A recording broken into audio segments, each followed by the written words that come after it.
Hey everyone. In this circular motion problem, we're going to be looking at the time of a rotation. So a carnival ride spins guests around in circles, circular motion, with a radius of 4 meters. The makers of the ride do not want guests experiencing a centripetal acceleration greater than 16 meters per second squared.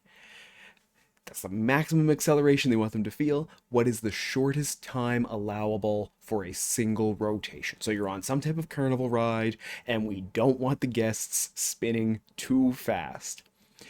For centripetal acceleration, we're looking at A is equal to V squared over R. We know our R value, that's 4 meters, but we don't know the velocity. So we're going to solve the velocity first. We have our acceleration, that's 16. We have our radius, that's 4. We can multiply that 4 up to the other side. We get 64 equals v squared, almost like someone planned this to be a nice number. Velocity is 8 meters per second. But that's not what the question asked us. This question asked us, what is the shortest time allowable for a single rotation? So we know the fastest we can spin our guests around is 8 meters per second.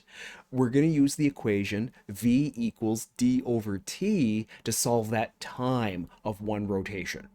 We're going to have to solve the distance of one lap. The circumference of a circle, the distance traveled if you move in a circle, is 2 pi r. Distance is equal to 2 pi times 4. We multiply that out. That's 25.1 meters. So that's how far around the guests are zipping around each time they go around. We know our velocity. That's 8. Let's go ahead and solve for time. 8 is equal to 25.1 divided by t.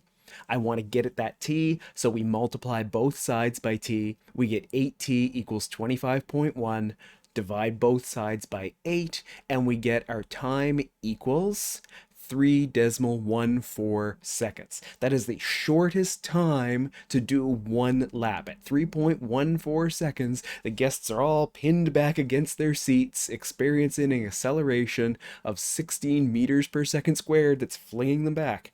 You can go slower than that and the operator will be happy. But if you go any faster than a 3.14 second lap, those guests are going to be absolutely pinned against the backs of their seats. I hope that this was helpful. Thank you for watching. And if you have any questions, please feel free to leave them in the comments below.